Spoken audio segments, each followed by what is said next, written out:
Ibu Cindar. Sudah masuk? Banyak ya?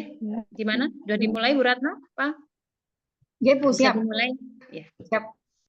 Oke. Assalamualaikum warahmatullahi wabarakatuh. Salam sehat, salam semangat, sejahtera buat kita semuanya. Alhamdulillah kita diberikan nikmat sehat oleh Allah Subhanahu wa taala untuk bisa mengikuti acara pada pagi hari ini.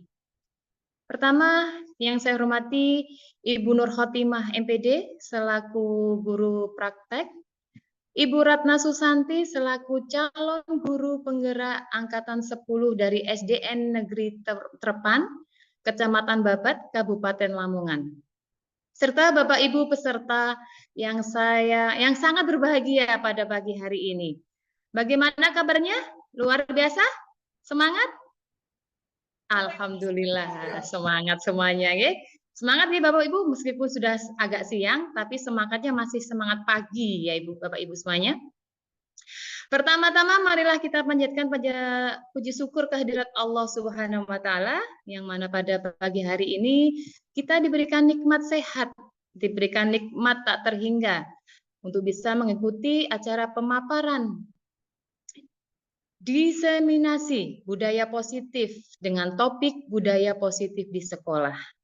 Yang kedua, sholat serta salam tetap tercurahkan kepada junjungan kita Nabi besar Muhammad SAW yang telah memberikan kita suri tauladan sebagai panutan kita sampai akhir hayat kita semuanya. Bapak guru, ibu hebat semuanya, bagaimana kabarnya? Suaranya mana ini? Baik, alhamdulillah. Alhamdulillah, terima kasih Bapak Ibu guru semuanya. Semoga acara pada pagi hari ini berjalan dengan lancar. Marilah kita bersama-sama kita mulai dengan umul kitab Al-Fatihah.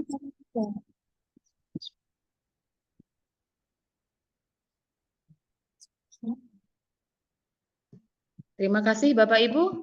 Sebelumnya saya Ibu Nurul Wahyuni sebagai moderator akan menyampaikan rule atau aturan yang akan kita lakukan pada hari ini, yaitu pertama sesi pemaparan yang akan disampaikan oleh Ibu Ratna Susanti, calon guru penggerak angkatan 10 dari SDN Trepan, Kecamatan Babat, Kabupaten Lamongan. Yang kedua nanti ada sesi tanya jawab, nanti dimohon Bapak Ibu untuk menyalakan kameranya kalau bertanya. Terus nanti bisa bertanya langsung kepada beliau Ibu Ratna Susanti. Bapak Ibu sekalian, terlebih dahulu kita kita bersama-sama nanti menyepakati kesepakatan sebelum acara kita mulai, yaitu nanti tolong mix-nya agar sesi pemaparan berjalan dengan lancar, mix-nya tolong dimutkan dulu ya nggih Bapak Ibu. Jadi biar tidak mengganggu ketika Ibu Ratna Susanti menyampaikan pemaparannya. Gimana Bapak Ibu, setuju dengan kesepakatannya? Oke, setuju. Setuju. Ya, terima kasih Bapak Ibu. Langsung saja kita panggil Ibu Ratna Susanti, calon guru penggerak angkatan 10 dari SDN Trepan, Kecamatan Babat, Kabupaten Lamongan yang akan menyampaikan pemaparan tentang diseminasi budaya positif dengan topik budaya positif di sekolah. Kepada beliau kami persilahkan. Terima kasih atas kesempatannya. Sebelumnya saya mengucapkan banyak-banyak terima kasih kepada Bapak Ibu guru hebat yang telah menyempatkan waktunya untuk hadir dalam pemaparan diseminasi saya tentang budaya positif di sekolah. Saya izin share screen ya.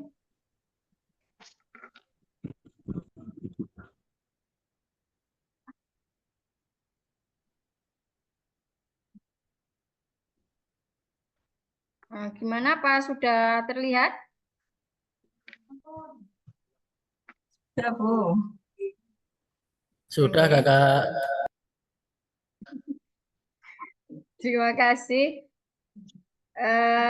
Saya akan menyampaikan tentang diseminasi saya, yaitu dengan topik budaya positif. Saya ambil budaya positif di sekolah. Tapi sebelumnya saya akan memperkenalkan diri terlebih dahulu.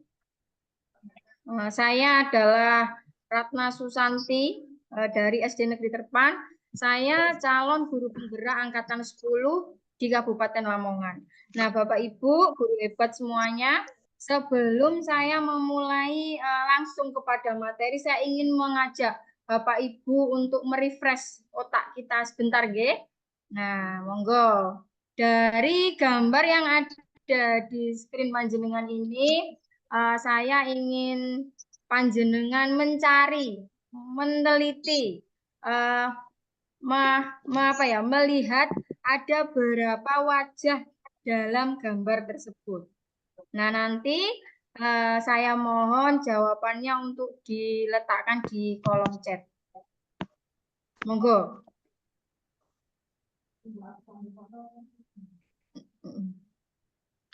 Silakan, ada berapa wajah. Nanti akan terlihat karakter panjenengan itu berapa seperti apa, tergantung dari berapa wajah yang panjenengan temukan. Monggo di kolom chat, G.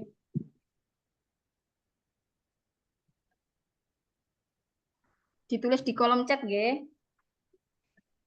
Oh ya, Pak Ibu, kalau misalkan tidak ada hal-hal yang penting atau tidak urgent banget, saya minta tolong untuk tetap on cam karena ini di-record.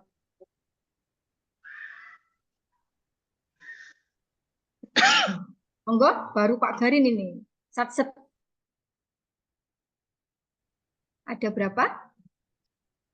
Yang lainnya?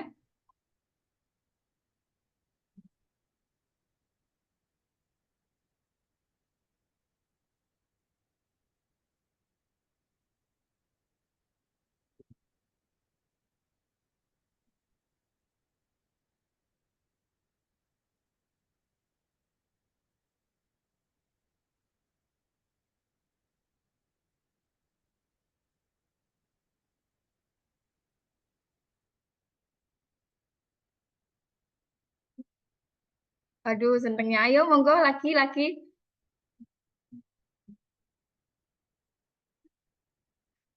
Ada berapa?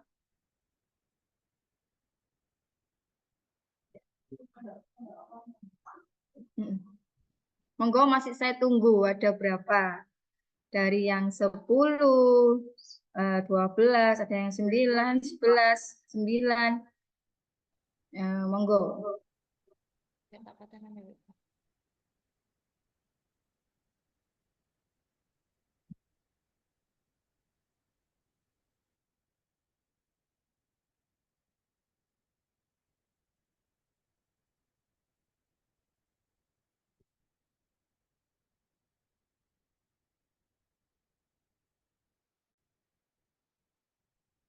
Oke, alhamdulillah sudah banyak sekali yang kirim. Baiklah, saya akan melanjutkan ya. Bila panjenengan menemukan berapa gambar, nanti itu yang terlihat sebentar. Nah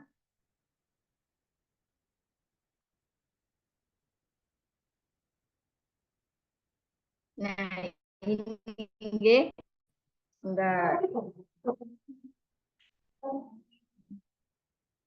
Nah, apabila panjenengan menemukan 6-8 wajah, itu berarti panjenengan ada orang yang memiliki kepribadian yang sangat cepat untuk beradaptasi dengan lingkungan yang baru.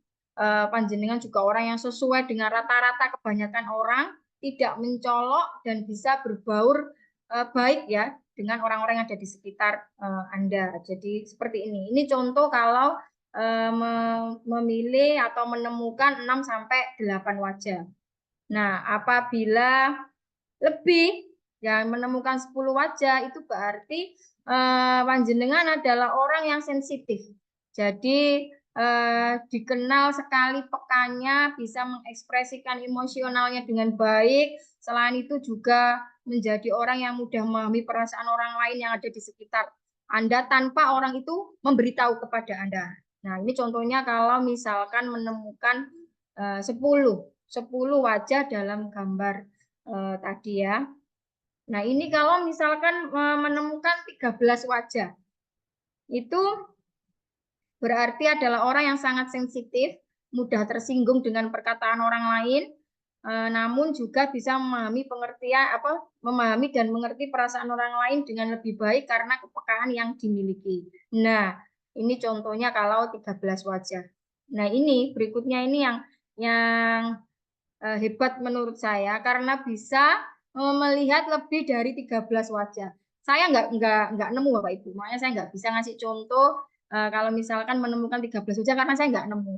Tadi saya belum lihat yang di kolom chat apa ada yang bisa menemukan lebih dari 13 wajah. Coba saya cek dulu. Pak Garin 10, Bu Ima 10, Bu Komsia 10, Bu Dari 12, Bu Suwarni 9, Bu Nikma 11, Bu Nova 9, Bu Rizka 7, Bu Ayu 12, Bu Tina 12, Bu Elvin 10, Bu Suli 11, Bu Suharni 10, Bu Deni 9. Sama berarti ya, sama dengan saya. Saya tidak bisa menemukan lebih dari 13, tapi dari yang saya ambil atau yang saya sadur itu mengatakan bahwa apabila menemukan lebih dari 13 wajah, itu berarti orangnya itu paranoid atau memiliki persepsi yang sangat baik dan mungkin suka merasa terlalu khawatir dan panik akan sesuatu yang belum dicoba atau yang belum dikerjakan. Oke, sampai sini terima kasih sudah mau merefresh otaknya secara sama-sama. Kemudian kita akan langsung ya ke topiknya tentang budaya positif. Ya, ini bentar. Nah, apa itu budaya positif? Saya akan jelaskan biar detail. Budaya positif itu adalah nilai-nilai atau keyakinan-keyakinan dan kebiasaan-kebiasaan di sekolah yang berpihak kepada murid agar murid dapat berkembang menjadi pribadi yang kritis, penuh hormat, bertanggung jawab, dan berkarakter. Budaya positif juga merupakan perwujudan dari nilai-nilai atau keyakinan universal yang diterapkan di sekolah dan budaya positif itu juga dapat diciptakan secara instan dalam penerapannya di tuntunan dan keteladanan dari seorang guru.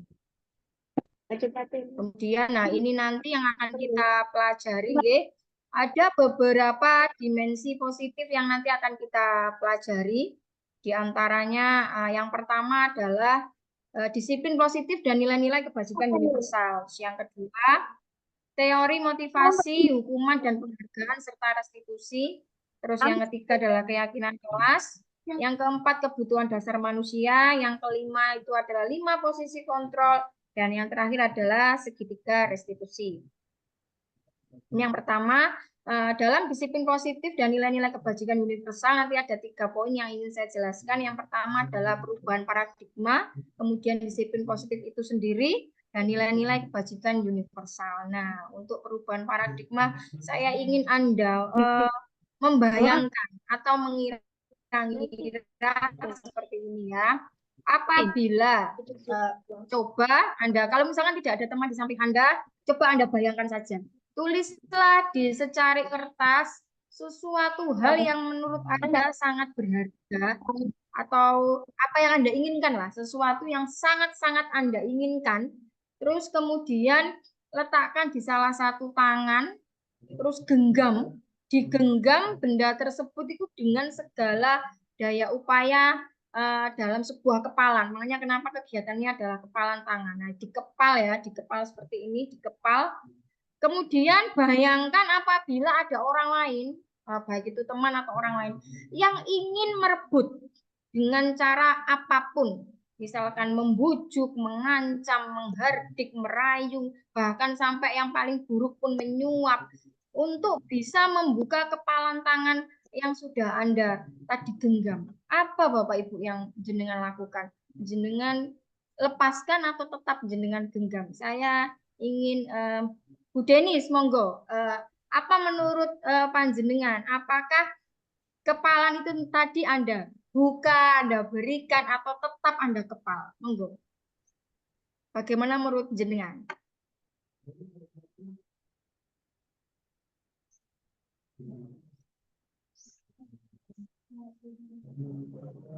Kameranya belum di itu.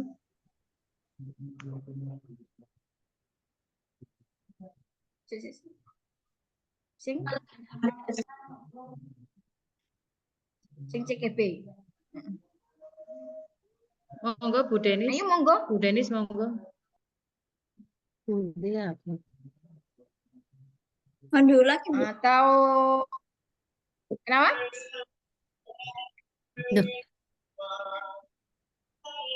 Gimana Bu, kalau misalkan panjenengan punya impian yang jenengan kepal sekuat tenaga, terus ada orang lain yang ingin memintanya dengan cara apapun, bahkan sampai dengan cara terburuk pun, apa yang Anda lakukan? Apa tetap dikepal atau dilepaskan begitu saja? Tetap saya kepal, Bu. Saya berusaha semampu saya, sekuat saya untuk saya pertahankan. Kenapa Bu? Kenapa Anda ingin mempertahankan itu tadi? Apa karena itu mimpi saya? Saya nggak mau sampai dirayu orang untuk belok dari mimpi saya, seperti itu? Ya, itu sudah jadi keputusan dan jadi apa ya? Sesuatu yang harus aku capai dalam hidup saya. Bagus Tidak ya. akan Jadi saya berikan kepada orang lain. ya benar, memang benar ya, itu benar bahwa itu kita dari sini kita rubah mindset kita dulu bahwa apa yang kita inginkan, apa yang kita impikan itu walaupun ada goncangan dari mana saja, dari siapa saja bahkan itu jangan sampai goyah. Itu impian jenengan, itu keinginan jenengan, itu apa yang ingin Anda tuju ke depan. Jadi jangan sampai ambiar gitu kalau bahasa sekarang ya. Jangan sampai hilang, harus ini saya akan beri alasannya kenapa kok kita harus mengepal.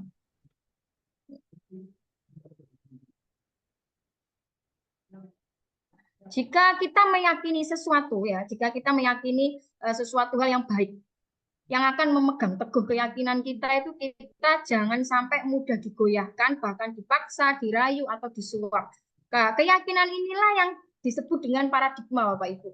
Jadi sebenarnya mengubah paradigma itu mudah, akan tetapi ketika keyakinan itu positif ya kita pertahankan. Tapi apabila keyakinan itu negatif, ya kita harus terbuka, harus legowo kalau ada kritik saran yang diberikan orang lain bahwa ini salah, kita harus mau berubah walaupun sedikit demi sedikit. Nah, ini yang ingin saya sampaikan kepada panjenengan bahwa kita sebagai pendidik itu harus sifatnya fleksibel, Bapak Ibu, adaptif terhadap segala perubahan yang terjadi. Tidak hanya panjenengan, saya pun dulu sambat gitu. Kenapa kurikulum kok berubah-berubah dari KTSP ke K13 ke sekarang ke Merdeka Belajar, administrasinya ini itu sama. Tapi kalau apabila kita tahu bahwa perubahan itu menuju sesuatu hal yang baru, sesuatu hal yang bagus, mengapa kita tidak mau beradaptasi? Kenapa kita tidak mau mencoba memahami perubahan itu? Toh ini nantinya untuk peserta didik kita. Seperti itu ya Bapak Ibu ya. Kita lanjutkan. Kemudian kita ke berikutnya yaitu tentang disiplin positif. Mungkin panjenengan sudah mendengar apa itu disiplin. Yang terbayang di benak Bapak Ibu niku nopo? Kebanyakan orang akan menghubungkan disiplin itu dengan tata tertib, teratur, terus kepatuhan pada peraturan. Nah, kata disiplin juga dihubungkan dengan kalau melanggar nanti dihukum. Padahal tidak, Bapak Ibu, tidak seperti itu.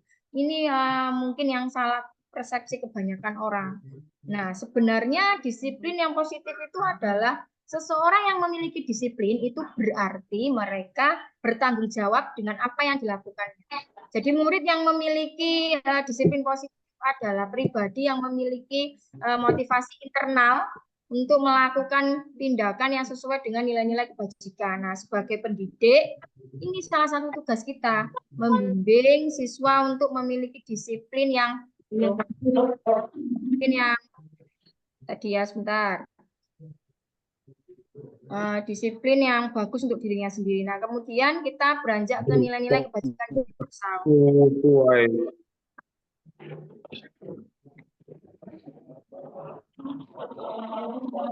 Jadi nilai-nilai kebajikan universal itu adalah nilai-nilai yang positif yang menurut kita memiliki tujuan yang mulia. Jadi nilai-nilai yang kebajikan yang universal atau yang positif itu seperti kita bersyukur, terus seperti sabar, seperti kita saling menghormati, yaitu termasuk dalam nilai-nilai kebajikan universal.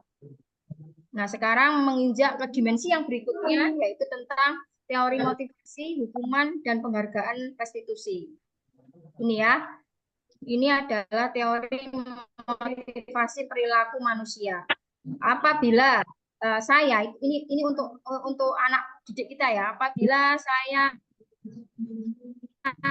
melakukan sesuatu, saya ingin dapat hukuman atau dapat hadiah. Nah, itu adalah motivasi eksternal karena dapatnya dari luar.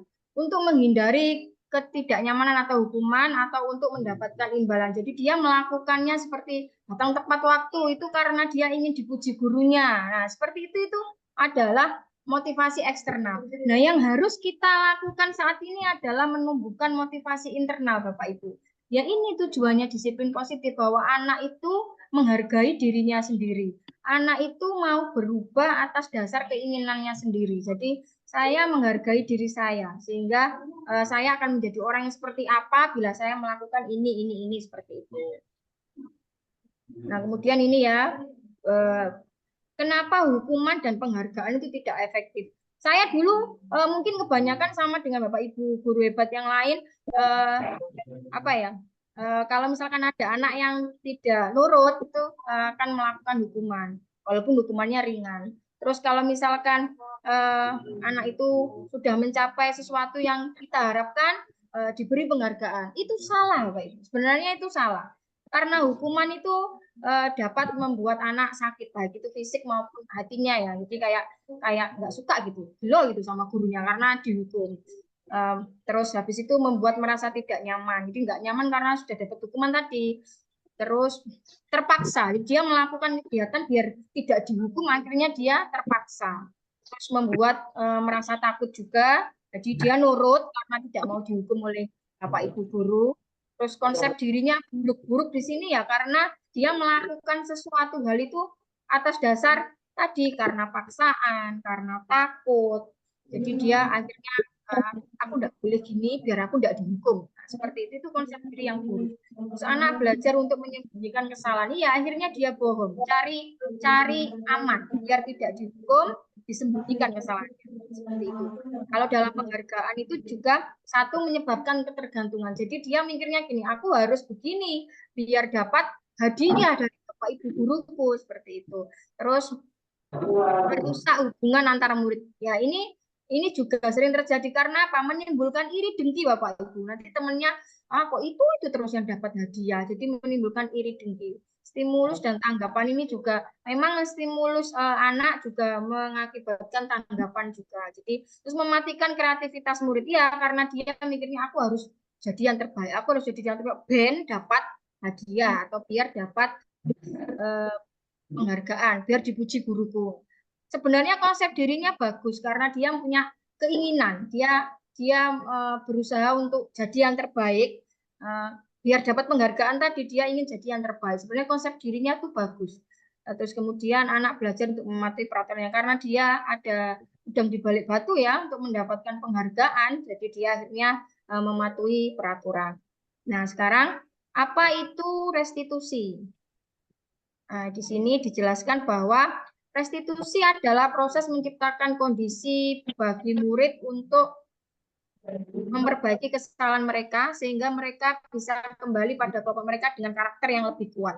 Jadi restitusi juga merupakan proses kolaboratif yang mengajarkan murid untuk mencari solusi dalam masalahnya mereka dan membantu murid untuk berpikir tentang orang seperti apa saya nantinya. Jadi membuat murid untuk memiliki tujuan yang mulia dan bagaimana mereka harus memperlakukan orang lain agar orang lain memperlakukan mereka seperti itu juga. Ini ditulis oleh Gosen 2000. Nah, ini adalah ciri-ciri dari restitusi. Yang pertama adalah bukan untuk menebus kesalahan, namun untuk belajar dari kesalahan. Jadi tidak untuk ditebus kesalahannya, tapi dia belajar dari pengalaman yang sudah dia lakukan. Terus kemudian memperbaiki hubungan, tawaran juga bukan paksaan, menuntun untuk melihat ke dalam diri, jadi dia mencari apa yang ada dalam dirinya, mencari kebutuhan dasar yang mendasari tindakan, terus cara yang paling baik, fokus pada karakternya bukan tindakannya, fokus pada solusinya, dan yang paling penting adalah mengembalikan murid yang berbuat salah pada kelompok. Ini yang paling utama, biar tidak ada rasa minder Bapak Ibu ya. Nah, ini hanya contoh ya, contoh. Apabila kita menyuruh anak untuk mencatat 100 kali di dalam buku, saya tidak akan terlambat sekolah karena dia terlambat datang itu merupakan sebuah hukuman. Kalau lari mengelilingi lapangan basket 2 kali karena terlambat hadir itu juga hukuman. Terus minta murid untuk push up karena tidak bawa masker misalnya itu juga hukuman. Nah, tapi kalau menggantikan kertas tugas teman yang telah dicoret-coret, itu adalah konsekuensi. Terus membersihkan tumpahan air di meja tulis karena tersinggung itu juga konsekuensi. Dan yang terakhir, lari mengelilingi lapangan basket 2 kali karena terlambat 10 menit dalam pelajaran PJOK konsekuensi. Nah, mungkin Bapak Ibu tanya ya, apa bedanya yang atas sama yang bawah? Sama-sama terlambat, ya kan ya? Nah, mungkin Bapak Ibu sekilas lihat. Beda, Bapak Ibu. Bedanya kenapa? Karena yang di bawah itu adalah waktunya jam PJOK. Jadi kalau waktunya jam PJOK, dianya terlambat dan diminta oleh guru PJOK untuk lari mengelilingi lapangan, ya itu linear, itu sama hubungannya, setara karena PJOK dan lari. Jadi itu merupakan konsekuensi. Tapi kalau yang di atas apabila waktunya pelajaran biasa, guru kelas itu misalkan kita terlambat, nah disuruh nulis itu hukuman. Dan ini lagi bedanya ya. Jadi kita itu sebenarnya salah Bapak Ibu. Kalau ngasih hukuman itu kita bahkan menggiring anak untuk menjadi anak yang beridentitas gagal. Jadi belajar bagaimana cara menerapkan restitusi agar kita bisa memberikan identitas yang sukses untuk anak didik kita. Nah, ini bedanya antara hukuman, konsekuensi, dan restitusi. Jadi kalau kita ngasih hukuman itu timbul rasa sakit gitu loh pada anak itu. Tapi kalau restitusi itu kita memberikan pilihan. Nanti di akhir saya akan menunjukkan pada Bapak Ibu guru hebat cara melakukan restitusi apabila ada anak yang melakukan kesalahan. Gimana Bu caranya restitusi? Nanti saya akan ajari bagaimana panjenengan sebagai guru itu bisa melakukan restitusi sendiri-sendiri di kelasnya panjenengan sendiri-sendiri. Terus kalau diberi hukuman pun murid juga tidak akan nyaman ya, tidak akan merasa nyaman. Tapi kalau direstitusi justru bukan dengan kita ajak ngobrol itu akan menguatkan dia dalam jangka waktu yang panjang, itu akan memberi penguatan kepada dia. Terus yang berikutnya bisa dibaca sendiri ya, korban mendapatkan keadilan ya karena yang salah tadi dihukum gitu. Kalau di konsekuensi karena konsekuensinya disuruh mengganti, kan korbannya diabaikan. Tapi kalau direstitusi korban mendapatkan ganti ya karena di situ nanti akan dibimbing untuk Bapak Ibu minta maaf, untuk anaknya dibimbing untuk minta maaf, untuk memperbaiki keadaan seperti itu. Terus perilaku pasif agresif yang meningkat. Ya, karena dihukum tadi ya, Pak. Jangankan pada peserta didik ya, pada anak kita sendiri kalau kita sering ngasih hukuman, marah-marah lah, itu jadi anak yang agresif kok. Saya sudah mengalami sendiri. Kalau di konsekuensi nanti akan bertahan dalam jangka waktu yang pendek saja karena tujuannya cuma mengganti. Kalau di restitusi nanti masalahnya akan terpecahkan. Sampai nanti di yang terakhir, kalau dengan hukuman itu akan menyebabkan anak itu benci kepada peraturan yang telah kita buat. Dengan konsekuensi anak menghormati peraturan, tapi dengan restitusi anak itu bisa menghormati dirinya sendiri dan juga menghormati orang lain. Jadi di situ ada. Pun sama dengan kata-katanya ya. Kalau dalam kata-katanya kalau menghukum kan mesti gini. Kamu harus begini. Kamu tidak boleh ini. Karena kamu melanggar, maka kamu begini. Tapi kalau di konsekuensi kita tanya kepada peserta didik kita, apa peraturannya? Mampukah kamu melakukannya? Kalau di restitusi kita akan menanyakan kepada anak itu, apa yang bisa kamu lakukan untuk memperbaiki masalahmu. Jadi kita mengajak anak untuk memikirkan solusinya, memikirkan penyelesaian masalahnya seperti apa. Nah, ini keyakinan kelas. Kemudian ya, dimensi yang kemudian adalah keyakinan kelas. Nah, ini Bapak Ibu, mengapa tidak peraturan? Mengapa harus keyakinan kelas? Seperti saya contohkan pada yang pertama. Ayo dibaca, nanti saya akan tunjuk satu-satu ini untuk menjawab. Yang pertama, mengapa kita memiliki peraturan harus menggunakan helm bila mengendarai kendaraan roda 2? Coba saya minta. Mic-nya mati, nggak terdengar. Bukan, Bu? Oke, untuk pertanyaan yang pertama, mengapa kita memiliki peraturan harus menggunakan helm bila mengendarai roda 2? Coba saya minta Bu Nova. Kenapa harus menggunakan helm? Kenapa ada aturan menggunakan helm? Ya, untuk keselamatan diri, Bu. Ya, karena Anda meyakini kalau pakai helm nanti selamat gitu, Nggih.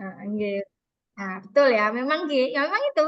Jadi aturan dan keyakinan itu sebenarnya mirip. Mengapa kita memiliki peraturan harus menggunakan helm bila mengendarai kendaraan roda 2? Ya karena kita meyakini biar selamat gitu, biar selamat nggak ada apa-apa. Terus kemudian yang kedua, mengapa kita memiliki peraturan 3M? Yaitu menggunakan masker, mencuci tangan, dan menjaga jarak 1,5 meter pada saat COVID yang lalu. Coba saya minta Bu Hima.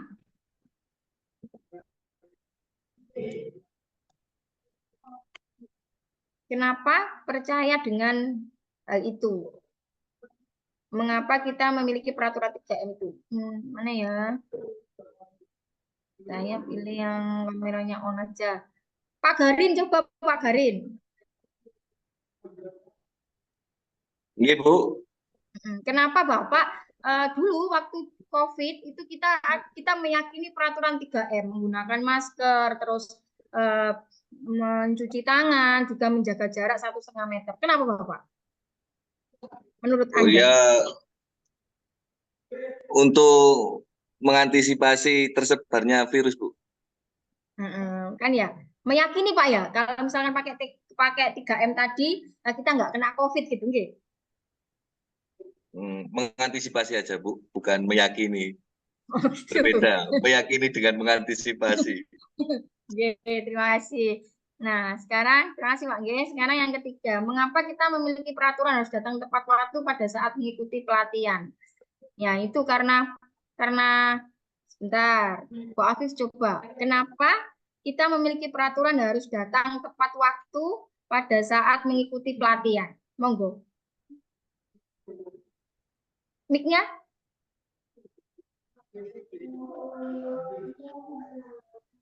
Mic-nya belum dinyalakan, Bu Afif. Mic-nya? Monggo Bu Afif, mic-nya di-on-kan.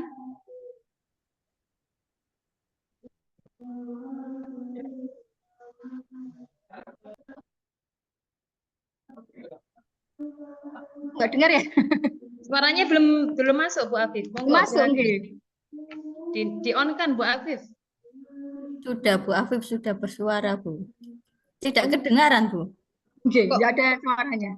Iya, belum dengar. Belum dengar ya? Ya, lebih dekat lagi, Bu. Cek. Apakah sudah dengar? Nggih, Iya. dengar. Monggo. Gimana? Menurut panjenengan Bu Afif? Kenapa harus datang tepat waktu pada saat pelatihan? Saya meyakini kalau seandainya saya datang terlambat pada saat mengikuti pelatihan, maka saya tidak akan mendapatkan apa-apa. Alias percuma saya saja datang ke pelatihan, tapi ilmunya ketinggalan nggak dari awal seperti itu, Bu. Oke, terima kasih. Terima kasih benar sekali ya. Terima kasih kepada 3 teman-teman guru yang hebat. Betul ya. Jadi di sini karena kita meyakini gitu. Karena kita meyakini dan itu ada dalam diri kita. Jadi untuk mendukung motivasi intrinsik itu kita kembali ke nilai-nilai atau keyakinan lebih menggerakkan seseorang dibanding mengikuti serangkaian peraturan-peraturan. Jadi sebenarnya kita nggak terpaksa pakai helm. Karena kita meyakini pakai helm nanti kita akan selamat di jalan. Jadi kita nggak terpaksa, kita pakai dengan sendirinya agar kita selamat. Gitu. Sama halnya dengan kenapa pakai masker ya? Karena kita biar nggak tertular COVID seperti itu. Terus yang ketiga pun gitu. Kita datang dengan sendirinya. Saya harus datang, jangan sampai telat ini. Saya harus datang tepat waktu biar saya dapat materinya nanti yang seperti itu. Jadi itu termasuk unsur intrinsik dari dalam diri kita sendiri. Oke. Kemudian yang berikutnya, nggih. Nah, ini bedanya antara peraturan dan keyakinan kelas, Bapak Ibu, yang sudah saya simpulkan dari selama saya kemarin dalam pendidikan guru penggerak di modul ini. Jadi peraturan, misalkan kita buat peraturan, selalu kembalikan buku ke tempatnya. Kita buat keyakinan kelasnya itu adalah tanggung jawab. Jadi anak-anak tanggung jawab, kalau udah ambil ya kembalikan, seperti itu. Terus dilarang mengganggu orang lain, itu termasuk keyakinan kelas yang menghormati orang lain. Terus hadir di sekolah 15 menit sebelum pelajaran dimulai, itu komitmen. Komitmen untuk diri sendiri biar tidak datang terlambat. Dilarang melakukan kekerasan, itu komitmen kita untuk keselamatan atau menghormati orang lain. Dilarang menggunakan narkoba, itu keyakinan kita untuk menjaga kesehatan, seperti itu ya. Bergantian atau menunggu giliran ya, itu keyakinan kelas yang termasuk yang sabar, seperti itu. Menggunakan masker, menjaga kesehatan. Terus jangan berlari di kelas atau koridor, itu adalah keyakinan kelas kita yang untuk keselamatan dan keamanan. Kan takutnya kalau anak-anak kan jatuh ya. Saya udah buat ya.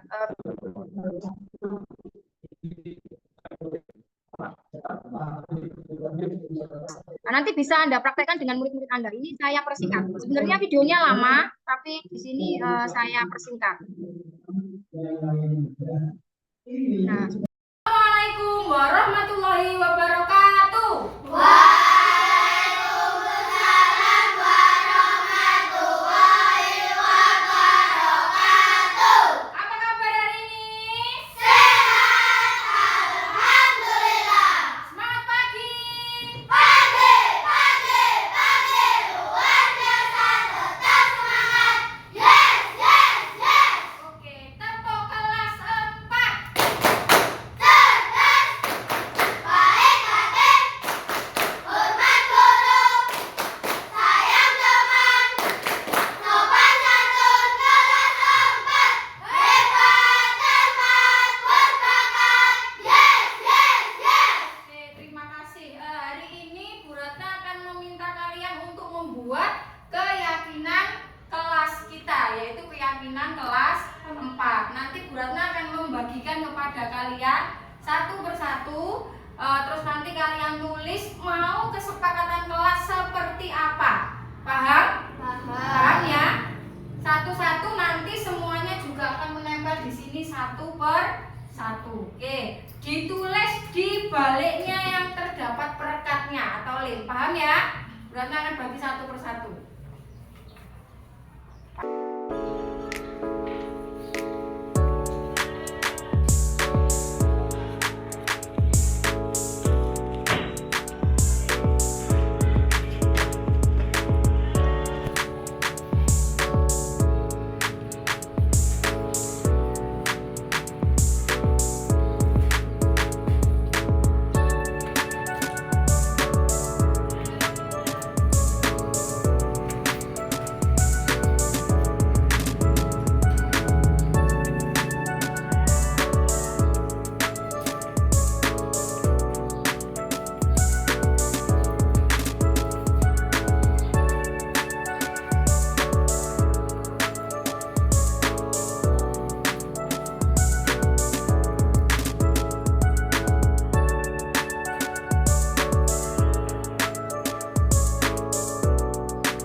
tidak boleh berebut, nempelnya gantian, silakan maju secara bersama-sama. Ayo, 1, 2, 3. Sini tempelkan. Ayo maju. Di sini boleh. Kalau sudah langsung duduk. Langsung duduk, pinter. Nah, kalau sudah langsung duduk.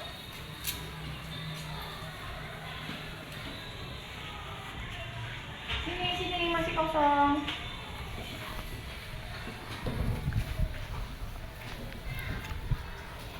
Sini.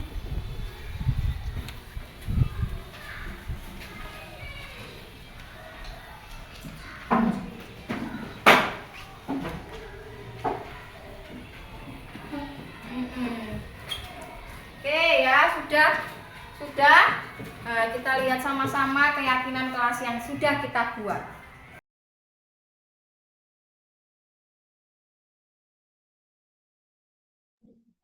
Oke, itu tadi sekilas ya, hanya sekilas saja. Jadi sebenarnya prosesnya lama karena saya menjelaskan dulu kepada anak-anak apa itu keyakinan kelas, terus nilai-nilai kebajikannya yang boleh ditulis itu apa saja. Itu saya jelaskan dulu kepada anak-anak.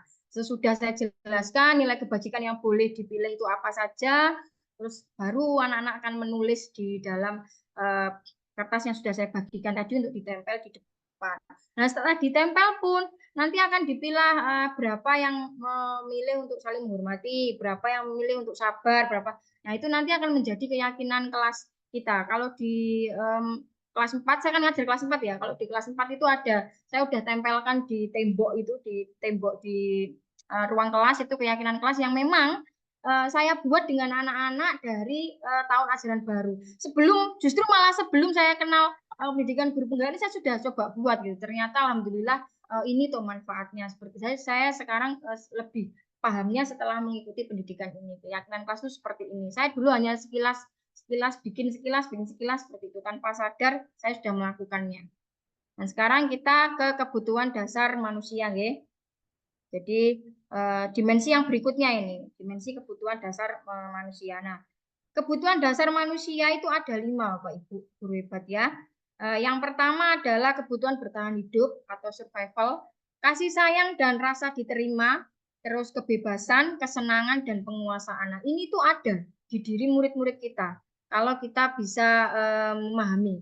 Kalau misalkan ada anak yang caper, kalau kita pasti ada salah satu siswa yang caper dengan kita sebagai guru, minta perhatian. Nah, itu berarti kebutuhan dasar kasih sayangnya dia itu kurang.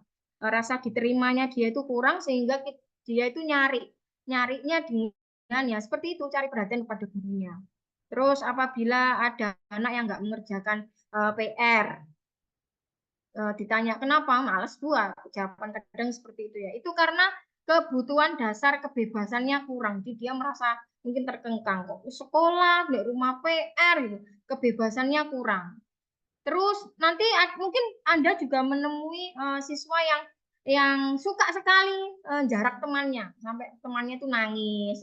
Saya senang kok Bu kalau lihat dia nangis, dijarak kayak dibully, dilok-lokno itu. Nah, itu karena kebutuhan dasar kesenangannya itu kurang. Terus yang kelima adalah penguasaan. Jadi kalau misalkan minta apa gitu, kita nyuruh apa dan dibalikkan bubu. Nah, itu karena terus kita akhirnya nuruti, ya sudah, enggak usah begini ya. Itu karena kebutuhan dasar penguasaannya itu kurang. Jadi kebutuhan 5 ini itu kita harus pahami agar kita tahu Bapak Ibu, anak saya atau anak didik saya ini kurangnya di mana. Saya harus beri dia apa, itu dari sini 5 kebutuhan dasar manusia ini.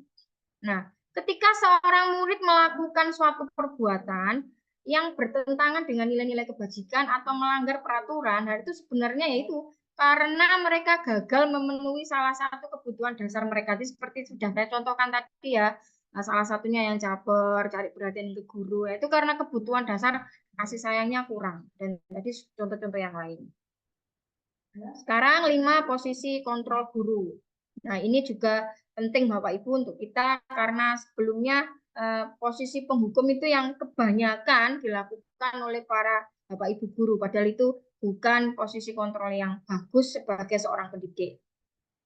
Nah, posisi kontrol itu ada 5 Bapak Ibu. Yang pertama adalah penghukum, Yang kedua adalah pembuat rasa bersalah. Yang ketiga adalah teman. Yang keempat pemantau. Dan yang kelima adalah manajer. Nah, ini perbedaannya saya jelaskan. Nanti kalau saya cuma ngomong paham ya, jadi kalau dituliskan enak. Yang pertama adalah penghukum. Nah, di sini seorang penghukum itu bisa menggunakan hukuman fisik maupun hukuman verbal. Jadi kayak marah-marah itu berarti verbal, atau menghukum dengan kamu harus push up, kamu harus lari, itu berarti fisik. Terus yang kedua adalah pembuat rasa bersalah. Jadi pada posisi ini biasanya guru akan bersuara lebih lembut. Pembuat rasa bersalah ini akan menggunakan keheningan yang membuat orang lain merasa tidak nyaman, bersalah, atau rendah diri. Jadi misalkan ngomong gini ke anak, kamu nggak kasihan tak sama ibu, ibu sudah begini loh. Kamu nggak kasihan tak sama bapak guru itu sudah jauh-jauh ngajar kamu, repot begini-begini. Nah itu kan menimbulkan rasa bersalah kepada anak didik kita. Terus kemudian yang ketiga adalah sebagai teman.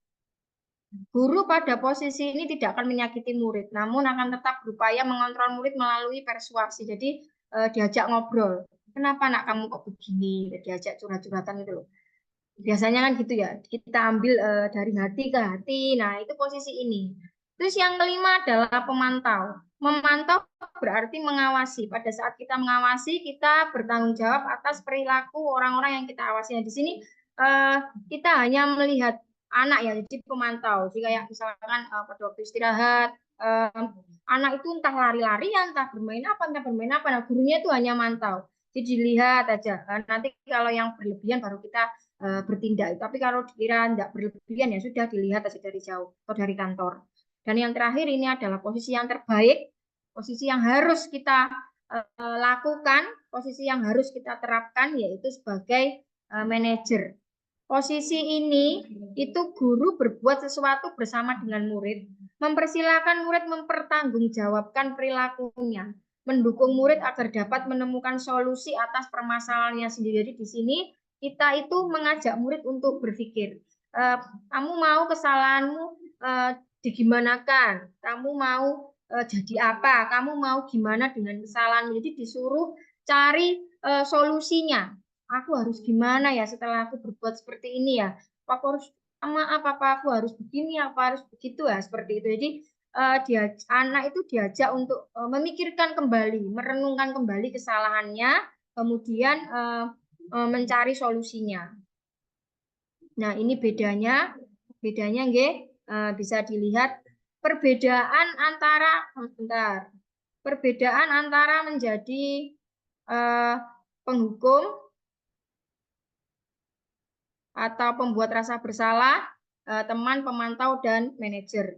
Misalkan guru berbuat kalau menghukum ya itu menghardik atau menunjuk-nunjuk atau menyakiti atau menyindir, itu kayak ngomeng gitu. Seharusnya kamu tuh begini, ibu kecewa sama kamu, seperti itu. Kalau itu bisa sebagai penghukum, bisa juga dengan pembuat rasa bersalah jika nadanya itu kita rendahkan. Seharusnya kamu seperti ini, nah ibu tuh kecewa sekali kamu sudah begini. Nah, cara ngomong aja itu sudah bisa diterima dengan anak itu berbeda, Pak Ibu. Kalau bentak-bentak ya jelas dia menghukum. Tapi kalau agak direndahkan, agak diambil hatinya, nah, seperti itu. Kalau sebagai teman itu membuat alasan-alasan untuk murid-muridnya. Sebagai pemantau menghitung dan mengukur.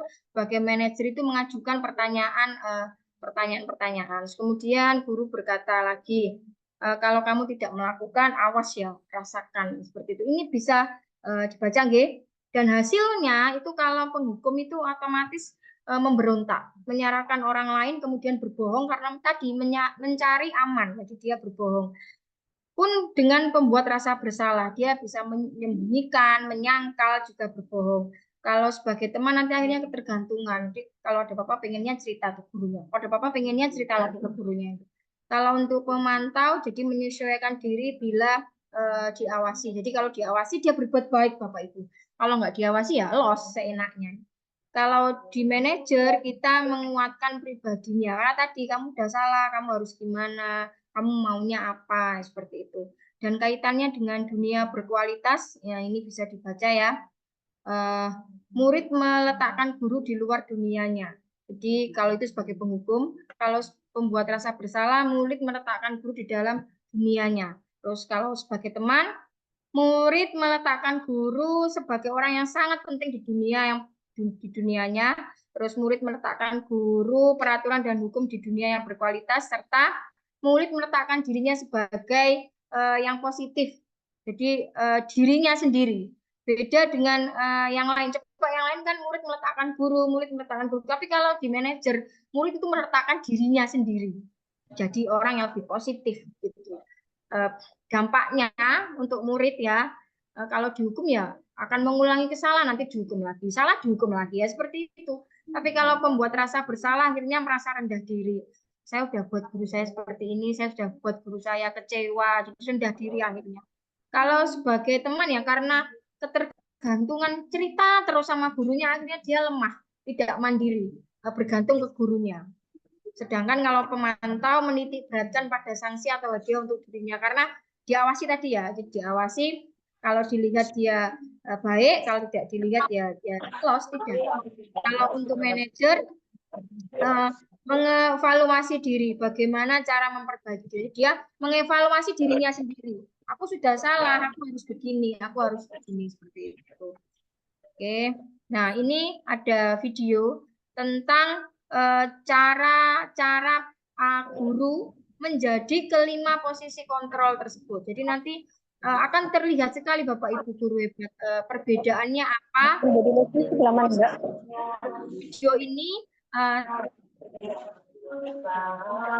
saya dapat hasil pendidikan saya di guru penggerak. Nah, silahkan dilihat, silahkan dicermati, dan silahkan dipahami agar bisa menjadi tauladan untuk kita sebagai guru ya. Bentar.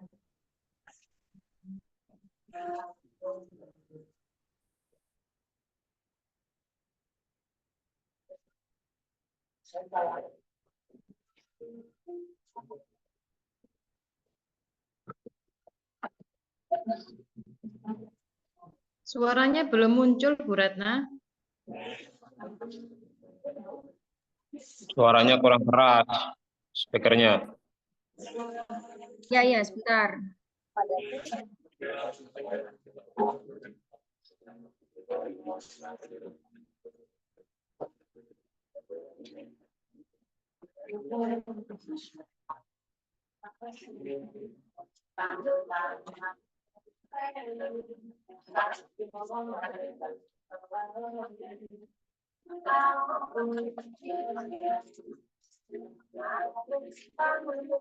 Tiga, posisi teman.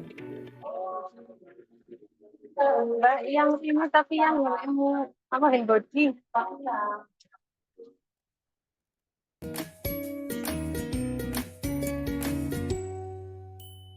Salam bahagia Ibu dan Bapak guru hebat. Dalam penerapan disiplin positif restitusi, salah satu program yang dikembangkan adalah 5 posisi kontrol.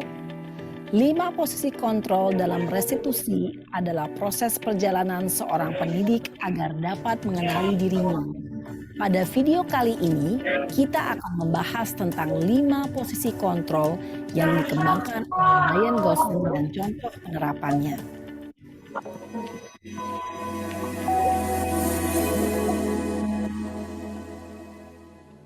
Lima posisi kontrol itu adalah 1. Posisi penghukum. 2. Posisi pembuat merasa bersalah. 3. Posisi teman. 4. Posisi pemantau atau monitor. Dan 5. Posisi manajer.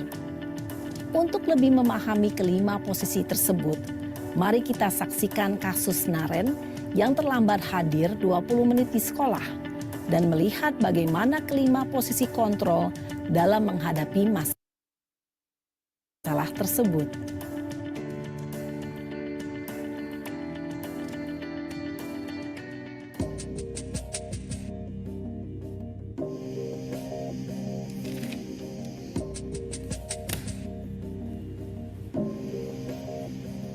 Naren! Sini kamu! Selamat pagi, Bu. Selalu terlambat. Kamu deh, pasti terlambat. Maaf Bu, saya... Apa? Apa coba? Alasan kamu apa lagi? Kapan sih kamu tidak terlambat? Malas sekali ya kamu jadi anak. Saya... Dasar pemalas. Gak kapok-kapok sih kamu. Sudah berapa kali terlambat? Sana, kamu keliling lapangan basket 2 kali. Kenapa saya harus keliling lapangan basket, Bu? Kenapa? Kamu mau lawan ibu? Berani-beraninya jawab. Sudah terlambat, masih berani jawab pula. Sekarang, keliling lapangan basket 5 kali sekalian. Biar kapok. Cepat. Pergi sana ke lapangan basket. Posisi penghukum biasanya berbicara dengan nada tinggi, menghardik, menunjuk-nunjuk, menyakiti, dan menyindir. Hukuman bisa berupa fisik maupun psikis. Ibu dan bapak guru hebat. Dampak yang terjadi pada murid ketika guru berada pada posisi penghukum adalah murid cenderung akan memberontak, bahkan menyimpan dendam.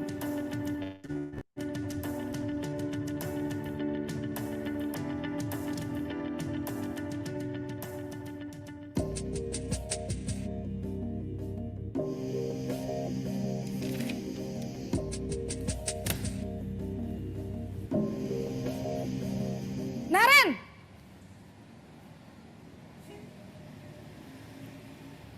Selamat pagi, Bu. Naren. Kamu kenapa terlambat lagi, nak? Ya Tuhan, Naren. Kamu senang ya bikin ibu susah ya? Kalau kamu terlambat lagi, nanti ibu yang ditegur bapak kepala sekolah, nak. Disangka ibu tidak bisa membina kamu. Duh, gimana ini? Maaf, Bu. Duh, Gusti Naren. Kamu suka ya kalau ibu ditegur bapak kepala sekolah? Terus, sekarang ibu harus tulis apa ini di buku absen? Ini kamu sudah sering terlambat loh. Ibu harus apa coba? Maaf, Bu. Maaf sekali. Ya sudah, lain kali jangan bikin ibu susah lagi ya, nak ya. Ibu tidak akan kuat lagi kalau kamu begini terus. Bisa jantungan kalau ibu ditegur bapak kepala sekolah. Sana cepat ke kelas. Maaf ya, Bu. Maaf sekali.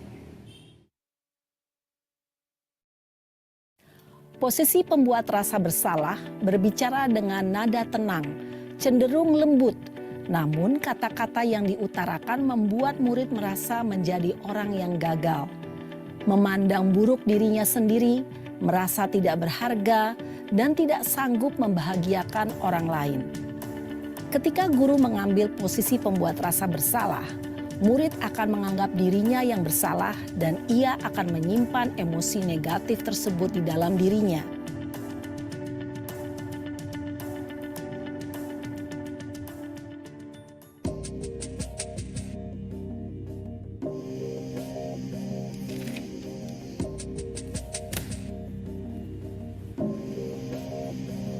Naren!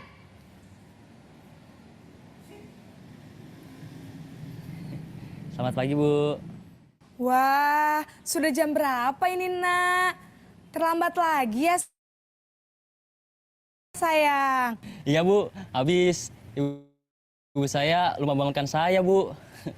Kamu malah menyalahkan ibu kamu. Kamu bukannya anak yang larinya paling kencang. Kok terlambat sih? Iya, Bu. Saya memang terlambat bangun tadi. Jadi, biarpun saya lari kencang, tetap gak kekejar, Bu. Ya sudah sana, nanti lain kali larinya lebih kenceng lagi ya. Biar gak terlambat lagi. Bikin seneng ibu, demi ibu. Bisa kan? Bisa lah, Bu. Ya sudah sana masuk kelas. Ibu beresin urusan absen kamu. Kamu ini ada-ada saja. Dalam posisi teman, guru berbicara dengan nada suara ramah, akrab, cenderung bersenda gurau untuk menjaga suasana tetap santai. Murid akan merasa senang, aman, dan akrab dengan guru. Identitas yang tercipta adalah identitas sukses atau berhasil. Namun, perlu diingat, karena ini masih dorongan eksternal, maka ada faktor ketergantungan dari murid kepada orang tertentu. Di sini, guru absennya, sehingga di lain waktu, murid bisa berperilaku baik, namun hanya kepada orang-orang tertentu saja.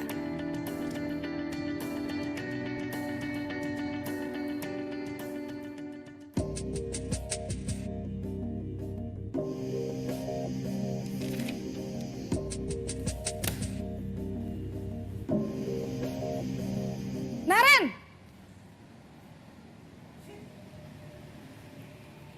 Selamat pagi, Bu. Naren, apa peraturan sekolah kita tentang jam berapa kita harus masuk sekolah, nak? Kita harus di sekolah jam 7, Bu. Iya, betul. Sekarang sudah jam 7.20. Naren sudah tahu konsekuensinya jika terlambat hadir. Paham, Bu. Saya harus tinggal kelas pas jam istirahat selama 20 menit. Iya, benar. Konsekuensinya demikian. Jadi nanti jam 9.30 pas istirahat, kamu harus tinggal di kelas, kerjakan tugas tambahan untuk ketertinggalan kamu, ya? Baik, Bu. Posisi pemantau mengandalkan penghitungan atau data untuk mengontrol murid. Guru mengarahkan murid berdasarkan peraturan dan konsekuensi. Seorang pemantau menunjukkan bahasa tubuh dan ekspresi wajah yang datar dan cenderung formal.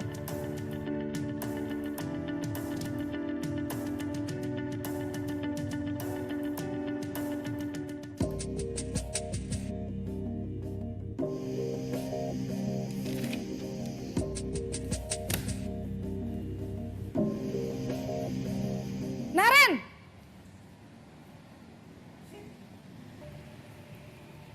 Selamat pagi, Bu. Selamat pagi, Naren. Maaf, Bu. Saya terlambat.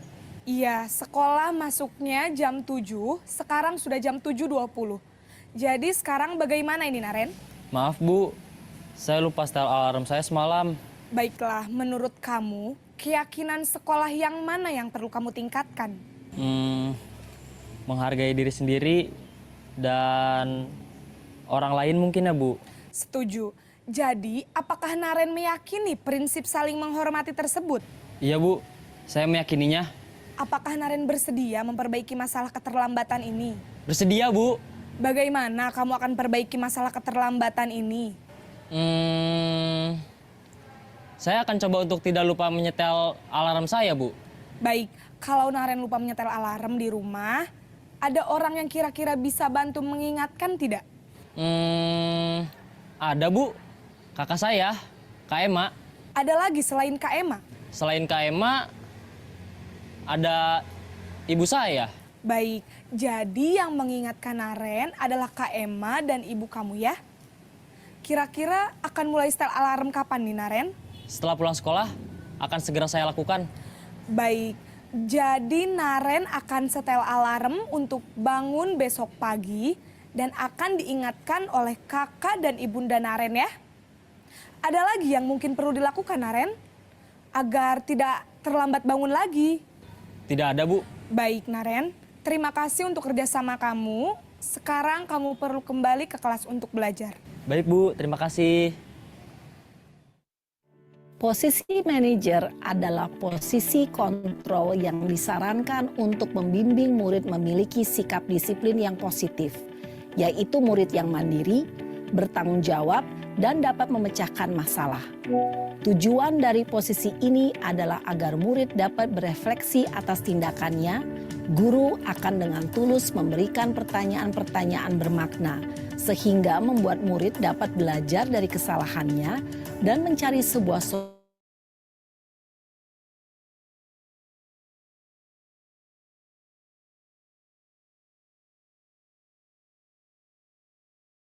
posisi mana yang paling ideal, posisi mana yang dapat menunjang motivasi intrinsik murid.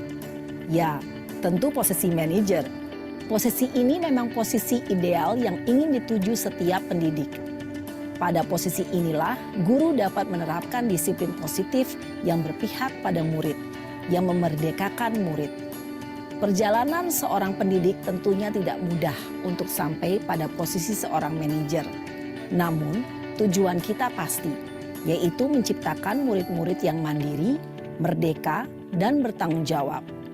Semoga penggambaran 5 posisi kontrol yang telah diperlihatkan ini dapat menjadi ajang refleksi bagi kita semua, agar dapat terus mengasah dan menerapkan disiplin positif yang memerdekakan murid. Mari terus berlatih dan bersemangat. Selamat menerapkan.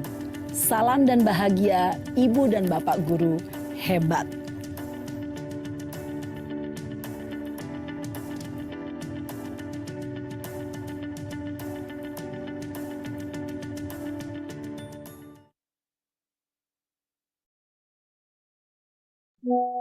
Baik ya, tadi kita sudah melihat bagaimana penerapan 5 posisi kontrol kita sebagai pendidik. Nah, video tadi itu banyak mengajarkan kita Bapak Ibu Guru ya, dari yang awalnya bagaimana berbicara sebagai penghukum, terus bagaimana berbicara sebagai pembuat merasa bersalah, sebagai teman, sebagai pemantau, dan yang terakhir yang paling bagus ya itu adalah sebagai manajer. Itu video itu saya ambil dari pendidikan saya di LMS Pendidikan Guru Penggerak. Kenapa saya sertakan? Karena memang itu bagus untuk kita semua berubah. Mari kita berubah, Pak Ibu Guru, berubah dalam mendidik anak didik kita. Ayo dari yang awalnya kita tuh dikit-dikit dihukum, dikit-dikit dimarahi, kita berubah untuk biarkan anak itu tuh timbul dari dirinya sendiri, dia semangat untuk sekolah, senang untuk berangkat sekolah tanpa alasan aku nggak mau ini, nggak mau itu. Tapi di sekolah itu nyaman, senang karena itu tadi, karena setiap kesalahan yang timbul itu kita akan mengembalikan kepada anak didik kita, bagaimana kamu mau menyelesaikan ini, seperti apa. Kita hanya mendorong, menuntun itu. Tidak dengan kamu harus begini, tidak seperti itu. Oke, kemudian kita ke dimensi yang berikutnya. Nah, ini yang terakhir yaitu adalah segitiga restitusi. Nanti di sini pun saya akan menampilkan satu video dan beberapa video dari yang sudah saya terapkan, juga dari nanti LMS saya. Apa itu segitiga restitusi? Yaitu proses menciptakan kondisi bagi murid untuk memperbaiki kesalahan mereka, sehingga mereka bisa kembali pada kelompok mereka dengan karakter yang lebih kuat. Jadi setiap melakukan kesalahan itu tidak menimbulkan keminderan, tapi mereka kembali menjadi pribadi yang lebih bagus, seperti itu. Sebagai seorang guru, kita harus memahami restitusi sebagai salah satu cara menanamkan disiplin positif pada murid sebagai bagian dari budaya positif di sekolah. Nah, ini adalah segitiga restitusi yang ada ya. Jadi yang pertama adalah menstabilkan identitas. Terus yang kedua, validasi kebutuhan.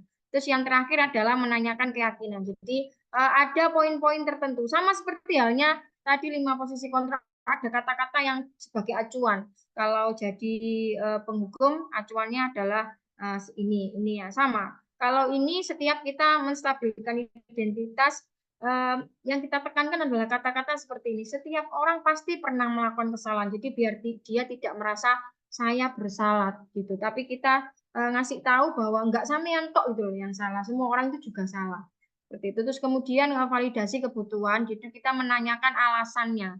Di sini alasan mengapa melakukan hal itu, kan nggak mungkin ya anak melakukan kesalahan itu tanpa ada alasan. Jadi di sini kita tanya alasannya apa, terus kita kembalikan lagi, adakah cara yang lebih efektif untuk mendapatkan apa yang kamu butuhkan.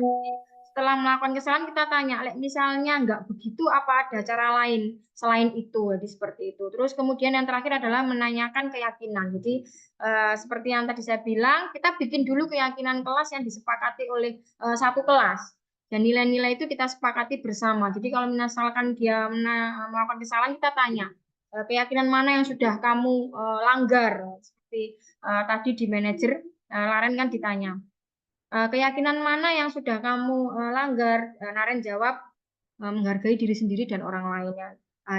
Itu adalah salah satu keyakinan yang kita buat. Jadi kita harus buat dulu keyakinan di kelas kita masing-masing. Ini hanya contoh.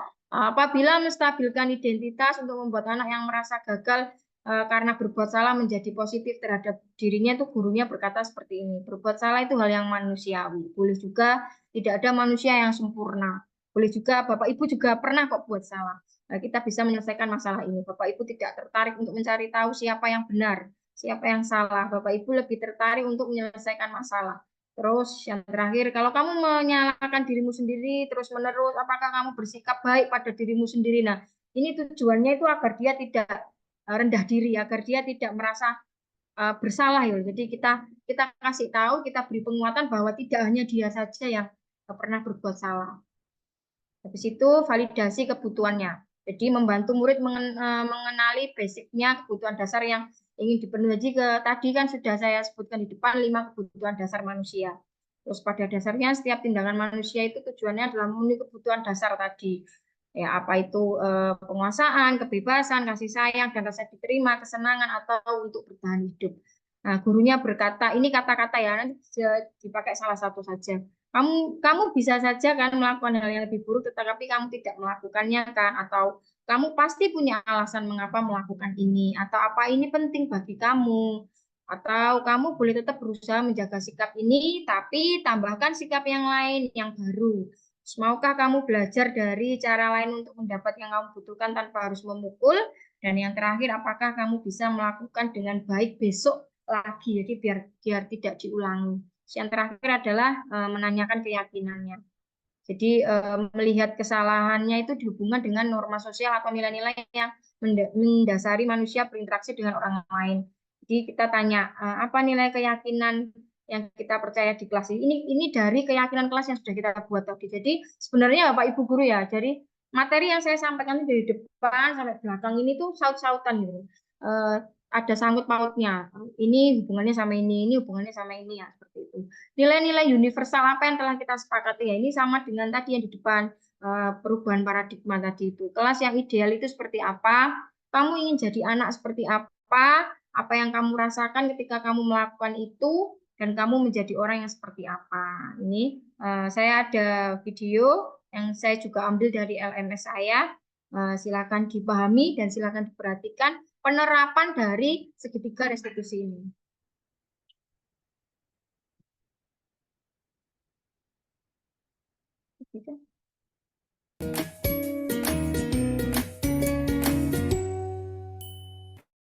Salam dan bahagia Ibu dan Bapak guru hebat. Pada video kali ini kita akan membahas tentang salah satu program disiplin positif yang diterapkan di lingkungan sekolah yang dikenal dengan nama restitusi.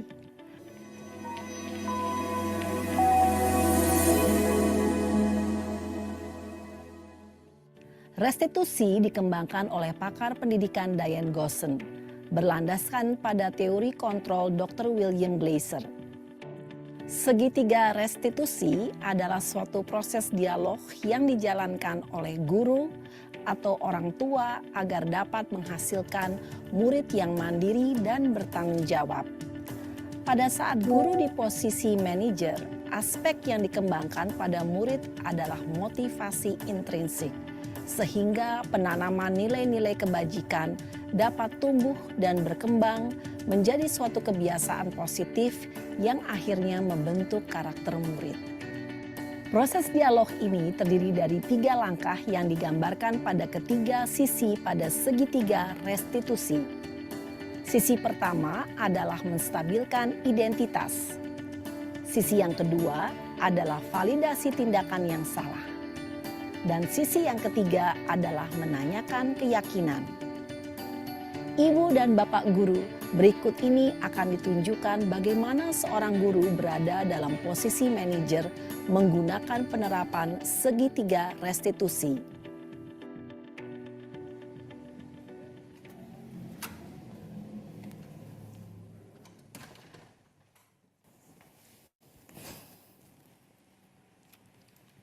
Siang, Sarah.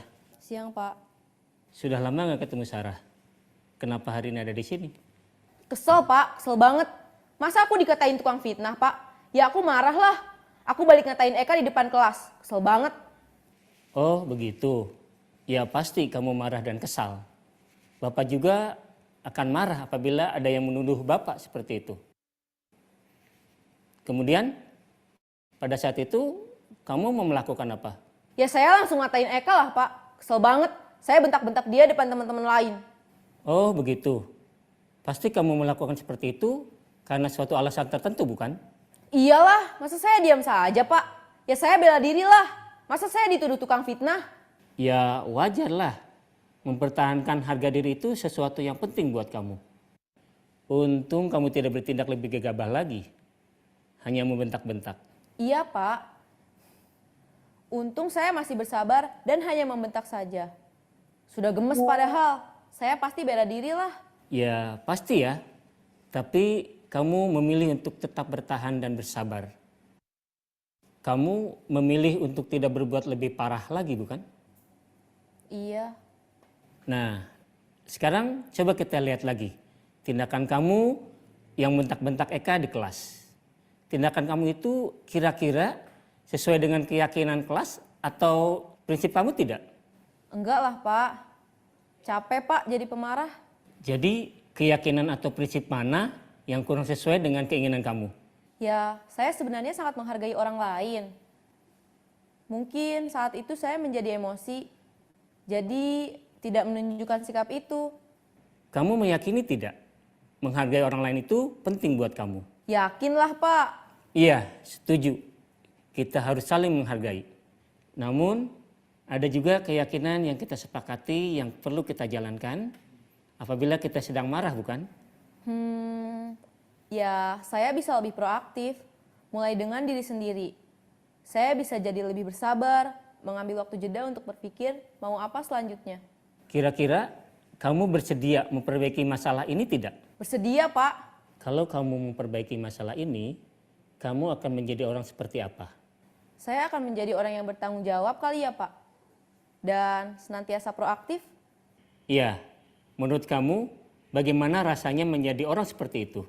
Ya nyaman lah, bangga bisa bersabar dan menahan diri. Baiklah kalau begitu. Yuk kita pikirkan bagaimana memperbaiki masalah ini.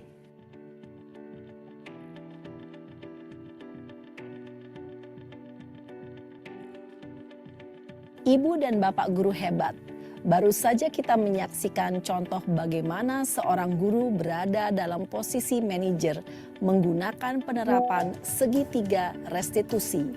Mari kita bahas satu persatu. Pada sisi pertama, menstabilkan identitas berdasarkan pada prinsip bahwa membuat kesalahan adalah bagian dari proses pembelajaran. Sisi pertama dari segitiga ini berperan menggeser identitas murid dari identitas gagal ke identitas sukses. Murid yang sedang bertingkah laku yang tidak pantas atau menarik diri saat itu sedang mengalami identitas gagal. Bila kita mengkritiknya, maka posisinya tidak akan berubah. Kita bisa mengajukan pernyataan-pernyataan ini. 1. Membuat kesalahan sesuatu yang wajar. 2. Manusia tidak ada yang sempurna. 3. Kita bisa memperbaiki masalah ini. 4. Saya tidak menanyakan kesalahannya. Saya lebih fokus bagaimana memperbaiki masalah ini. 5. Apakah saat ini kamu tengah menjadi orang yang baik untuk dirimu sendiri?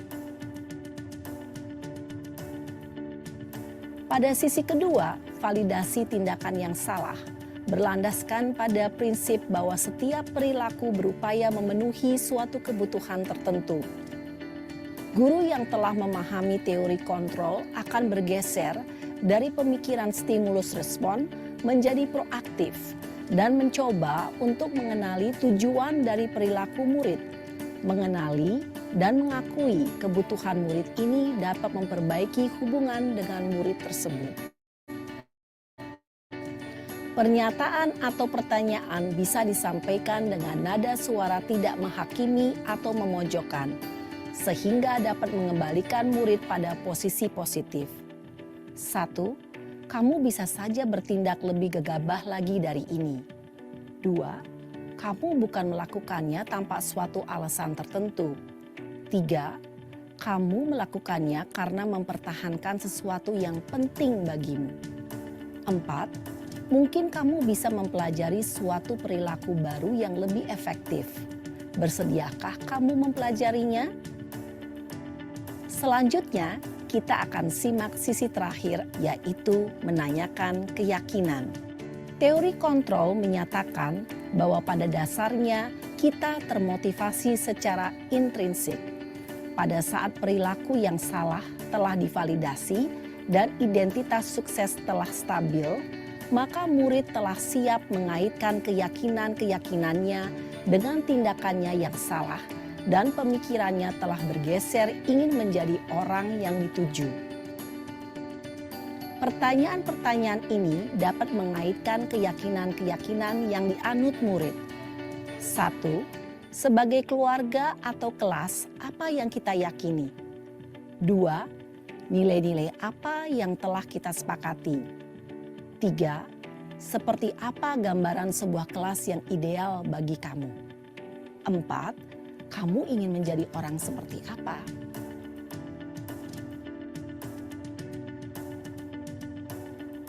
Dalam menerapkan segitiga restitusi, perlu diperhatikan beberapa hal, yaitu 1. Perilaku yang salah perlu dikaitkan dengan nilai-nilai atau keyakinan-keyakinan yang telah disepakati atau dituju.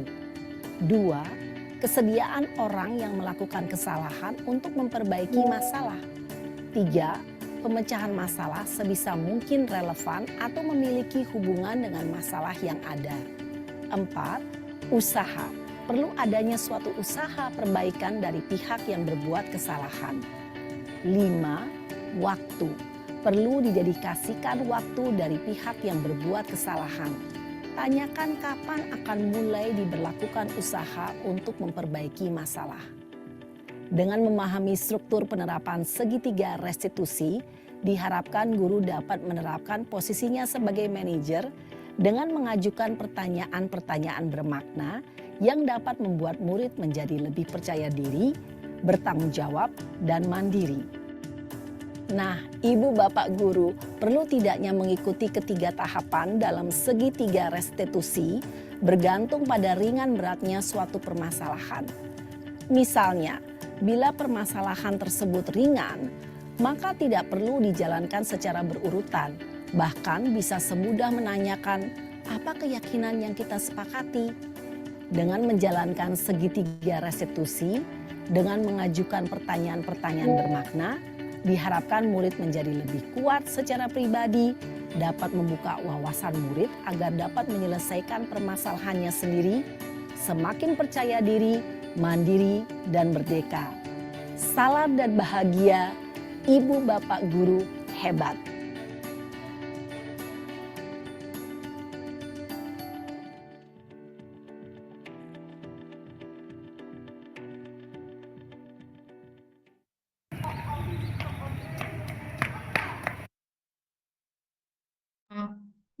Ini saya ada rekonstruksi gitu Bapak Ibu. Seperti saya mencoba untuk membuat suatu kasus dengan anak didik saya untuk menerapkan segitiga restitusi. Ini saya dengan anak didik saya kelas 4 saya ajak untuk buat salah satu kasus tentang terlambat sekolah karena ketiduran, karena malamnya itu dia bergadang untuk main HP.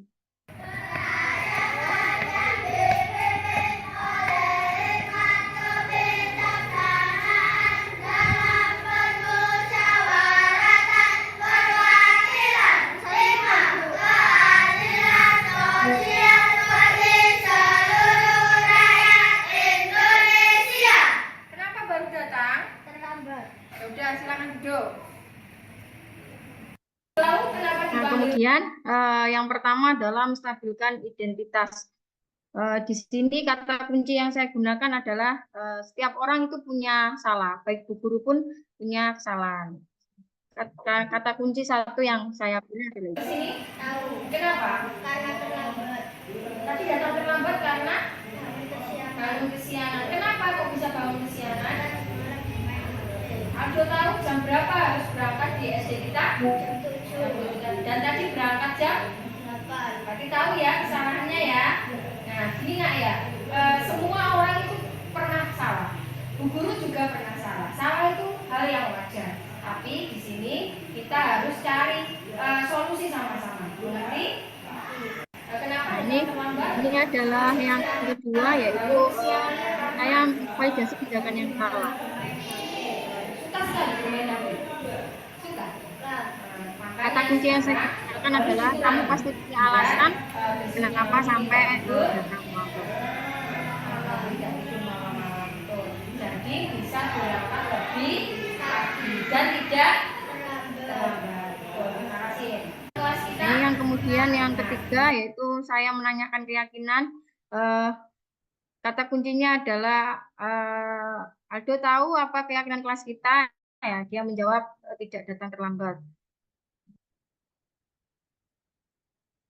Salah satunya adalah datang tepat waktu. Betul. Jadi besok bulatnya tidak mau Aldo datang terlambat lagi. Mengerti? Bisa berjanji dengan Bu Guru. Kalau besok tidak akan tidur malam-malam sehingga bangunnya kesiangan. Bisa? Bisa. Terima kasih. Nah, ini adalah tanggapan dari murid saya. Ini murni Bapak Ibu ya. Saya tidak menyeting apapun. Saya tanya sama dia, namanya kan Aldo. Gimana setelah kalau misalkan berbuat salah terlambat dilakukan hal seperti itu tapi tidak dihukum. Ini jawaban dia. Saya Aldo. Saya adalah siswa dari kelas 4 di SD Negeri Terpan. Terima kasih Bu Ratna. Saya senang sekali diajak Bu Ratna berdiskusi dalam menghadapi masalah saya, bukan memarahi. Ke depan saya tidak akan mengulanginya lagi. Saya tidak akan main HP sampai bergadang sehingga datang terlambat. Wassalamualaikum warahmatullahi wabarakatuh. Oke, nah baik, saya sudah menjelaskan ya budaya positif yang ada di sekolah itu tadi ada 6 dimensi. Dari yang pertama sampai yang terakhir tadi adalah segitiga restitusi. Saya kembalikan kepada Ibu Moderator.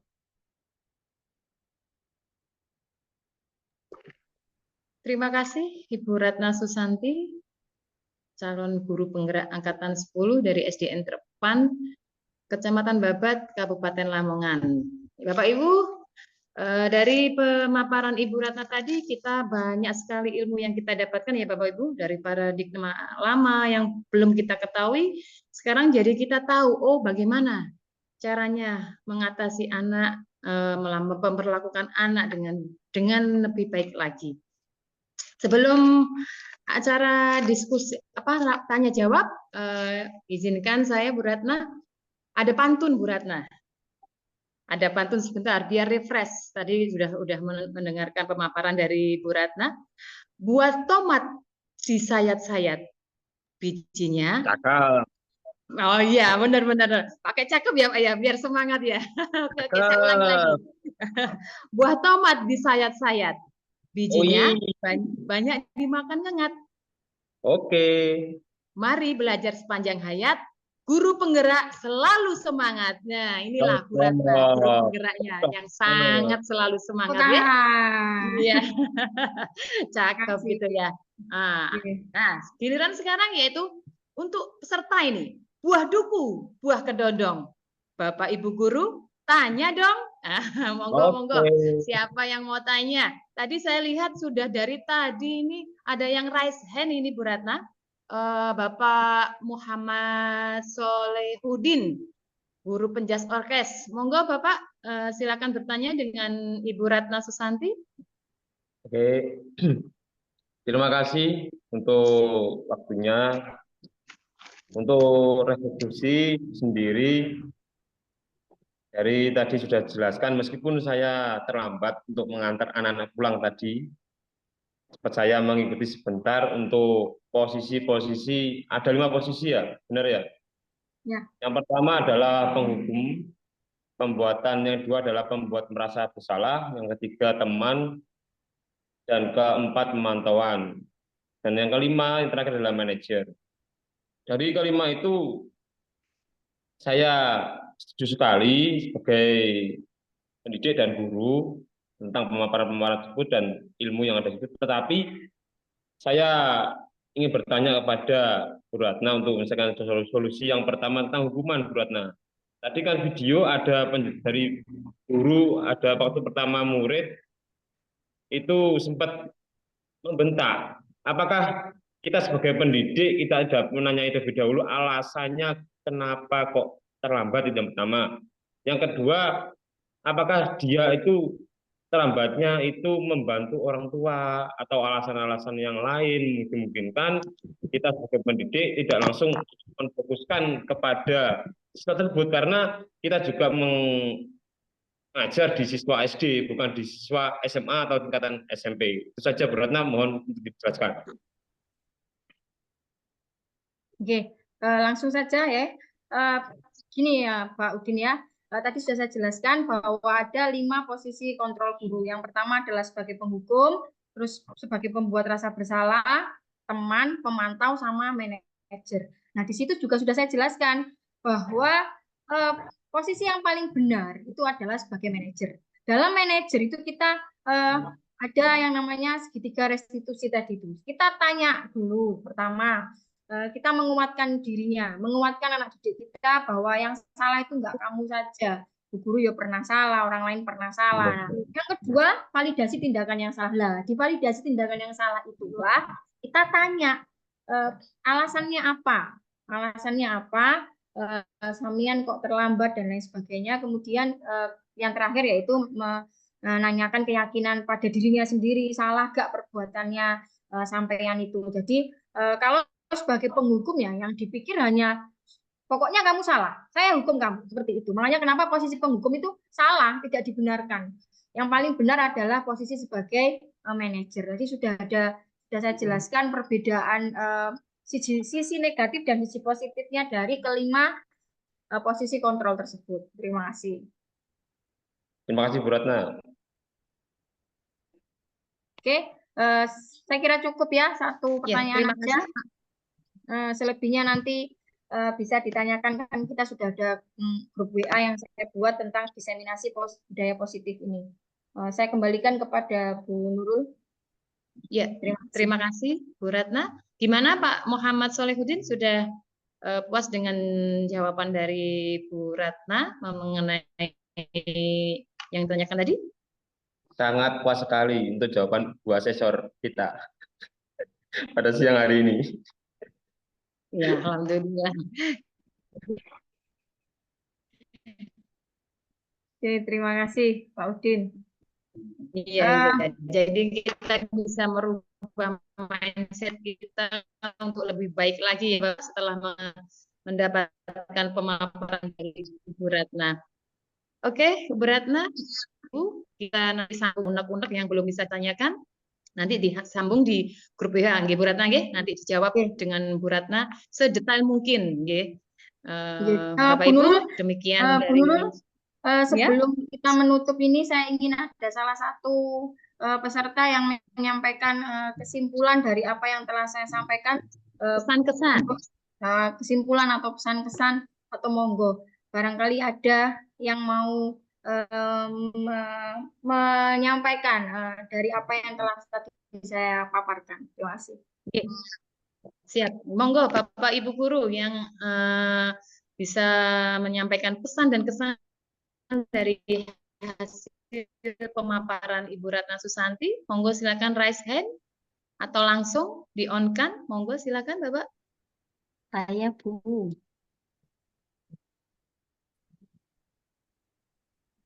Monggo.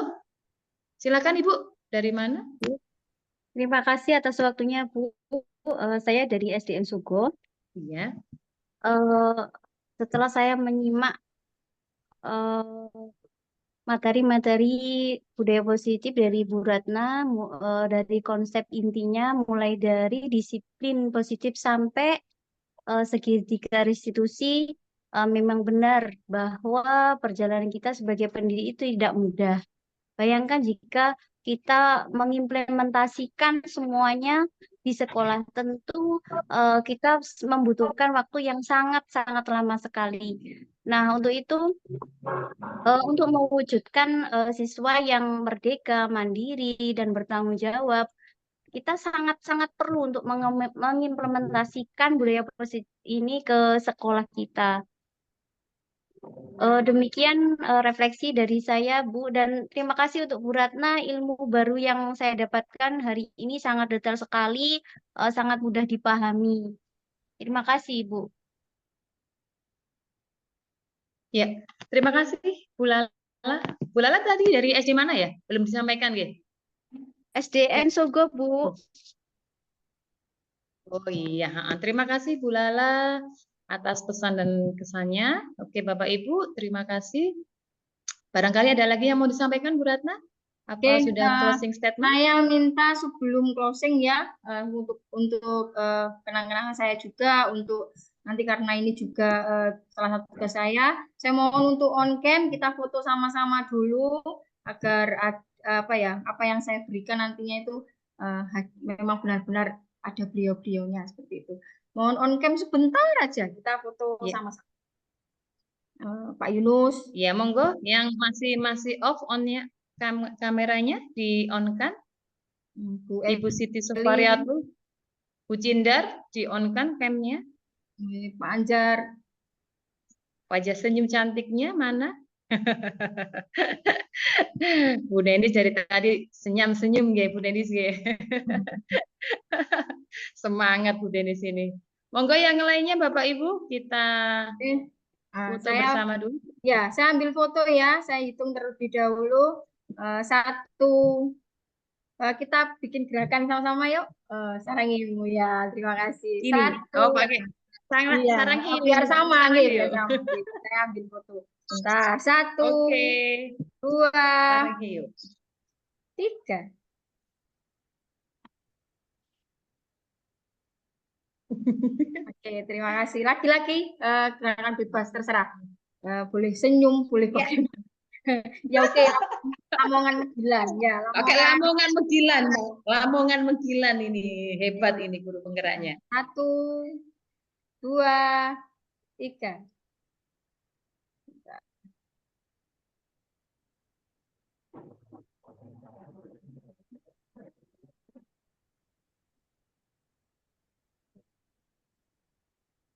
Oke, terima kasih banyak. Saya ucapkan terima kasih banyak. Semoga apa yang saya sampaikan bermanfaat buat panjenengan semuanya.